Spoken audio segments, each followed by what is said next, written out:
So the Nintendo Switch has been doing great recently, and honestly, Smash was the best-selling game of 2018 for the Nintendo Switch, and it only released in December.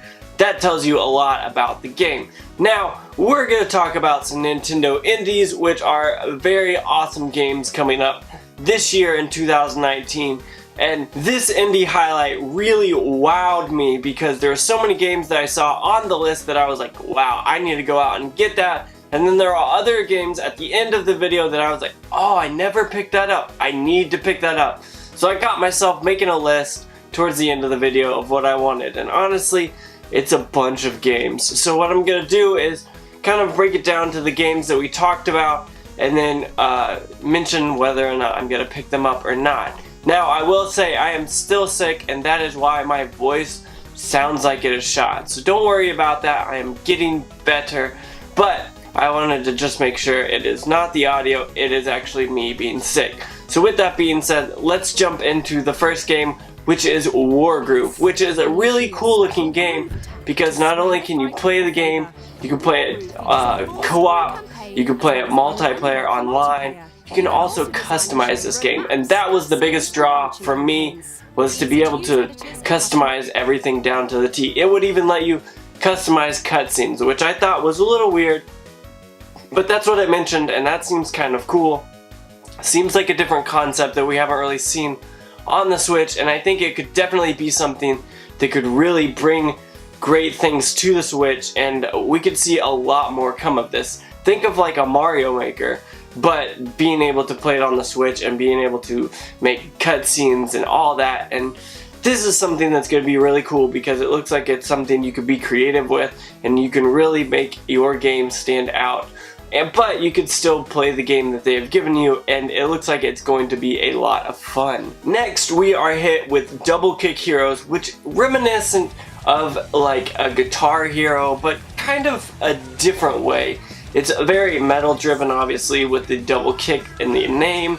You are going to be playing a lot of metal music, and it even looks like it has metal bands who have input their music into these games, so you can play music that you are familiar with if you're into the metal kind of scene. But it also gives you a cool, different take of like the Guitar Hero or the Rock Band type of music, and it's kind of linear, but it also is still kind of 8-bit based, and it looks really cool. It could be a lot of fun, but then I also noticed that it wasn't all just kind of like on a guitar or whatever. It looks like it's kind of more of a rhythm based game, which yes, Guitar Hero and Rock Band are, but you've got those instruments for that.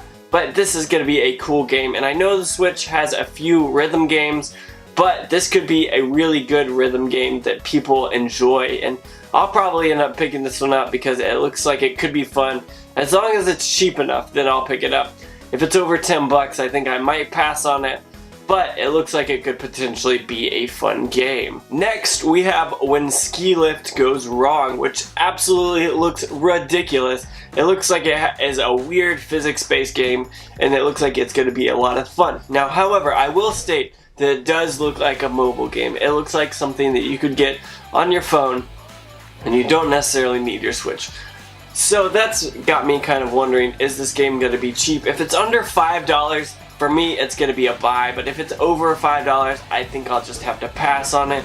But it does look like it will be fun and kind of quirky, and it looks like you kind of basically have to build something to get all your people over to the end of the course, which looks like it could be fun. And it also looks like it could be kind of fun and wacky and all sorts of stuff. So that looks like it could be an awesome game if it is under $5.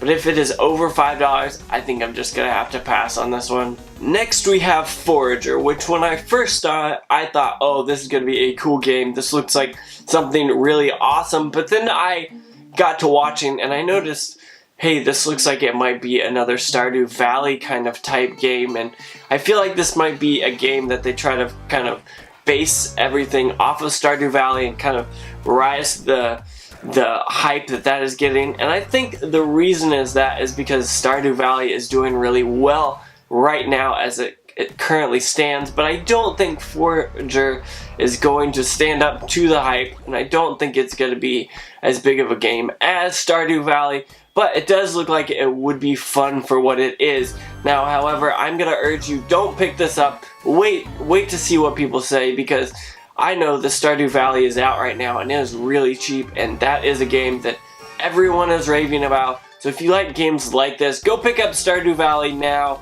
play that, and then maybe when Forager comes down in price, maybe it's really cheap, go pick it up. I think I'm going to pass on this one, but that is only because of Stardew Valley. It looks like it's a cool game, but just kind of isn't my style, so that's why I'm just passing on it. Goat Simulator. Never before have I wanted to go out and play, or yet let alone buy, a Goat Simulator game. However, this Nintendo indie video highlight reel made me want to go out and buy this game. This game looks like it is so stupid, but it looks like I would have so much fun. It looks like Grand Theft Auto, but with goats. And honestly, that sounds kind of funny. I know you can play as like giraffes and dolphins, and you see other kind of animals in it during the whole video, but it looks like it is going to be a weird and wacky game. And if you haven't picked it up, I think you might want to check it out. I don't know how much it is yet, but I have a feeling it's going to be kind of expensive. So I'm saying if it's more than like $30 or $40, pass on it. If it's less than that, it could be a lot of fun and a good time waster.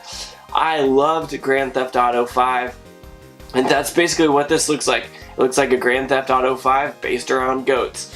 And if it has all of the Goat Simulator different DLC packs, I think it is definitely going to be one to pick up. So you are hearing it from me, go pick that up. It looks like it's going to be a lot of fun, and it does look weird, it does look stupid, but honestly it looks like it's a lot of fun, and I'm gonna have to finally pick this game up because they caught me up in the highlight reel and it just looked like I'd waste so much time with it. So the next one is Inmost, and this one kind of didn't draw too much interest from me for some weird reason. It looks cool, it looks dark, and it looks like it's right up my alley, but maybe just the highlight reel just didn't do it for me. But it kind of reminds me of like Cave Story, which I love Cave Story. Don't get me wrong, I'm not saying that's a bad game. That's an awesome game, but it looked like there wasn't anything innovative or anything new or fresh. It just looked like a Cave Story with a different theme on top of it, honestly. So I just kind of was like, we've gotten a ton of these games on the Switch, and they're all been great, don't get me wrong, but I'm kind of getting tired of the same old, same old. I want to see some new stuff, I want to see some fresh stuff, and honestly, Inmost just seemed like it was the same thing, and I just wasn't all that into it. Now, the next one is Unruly Heroes, and that is something that I do feel like is something different, because from the viewpoint of me watching these highlight reels, I saw it as a platformer, but also a Smash Bros game. It was weird to think of playing these certain levels and you platform, and then at the end you have like a Smash Bros kind of 5-minute timed battle, and that kind of is what it looked like. So honestly, I think this might be a good game to pick up. If it is under $20 or $30, I say pick it up. If not, I think it might be worth passing on. But it looks like it is cool. It looks like it's kind of a platformer, but also has a kind of a spin towards the end. So I think it could be a fun game, but I also am not quite sure just based on what we're seeing. It looks like it'll be fun, but again, it depends on the price for me. So this is a possibly pick up or a possibly don't pick up. That is up to you and depending on how the price is. The next game is Crosscode, and it looks like it is a great game to pick up. It is a bunch of colors, it has a bunch of pixels on the screen. Yes, it is a 16-bit look and feel, and it feels awesome, looks great, and it looks like there is a lot to do. The colors are very vibrant, and it looks like a fun game. There is one thing that concerns me is with everything happening on the screen, will it slow down on the Switch? And that's something I am not sure about. And so that's why I'm kind of hesitant on this game. It looks like it'll be a fun game and it looks great, but I'm worried that maybe they've tried to put too much onto it and it's just going to run slowly on the Switch. So with that being said, I'm going to say pick this game up if it's less than $30. If it's more than $30, pass on it, but if it is less, pick it up because it looks great, sounds cool. feels awesome. But I do worry about maybe they have put too much on screen and just it may slow down the Switch. So that's my guess on this one, and honestly, I think if you're into it, definitely pick these kind of games up because this looks great, but it may be too much for the Switch to handle, in my opinion, just from seeing some of the stuff that they showed. Last but not least is Steam World Quest Hand of Gilgamesh, which looks like it is a fun game. It looks like a Steam World dig game slash like Hearthstone or something based with cards. It looks like it is going to be a cool game. If you like card games, which are all the rage right now, I don't understand it, but I see the appeal. It looks fun, and honestly, if you're into that, definitely pick it up. For me, I don't think it's worth it, but I'd rather play SteamWorld Dig or SteamWorld Dig 2 because those games are great. Not saying that this won't be, but I could see the cards being too much in control of this game and based on luck and not really all that fun after a while. So that's why I'm saying pass on this game. Unless you are into card games, then you definitely need to pick this one up because it looks great and it looks like it would be fun for you. So also, before we leave, I want to mention they talked about a bunch of great games towards the end that have been released last year and the year before, and 2018 and 2017.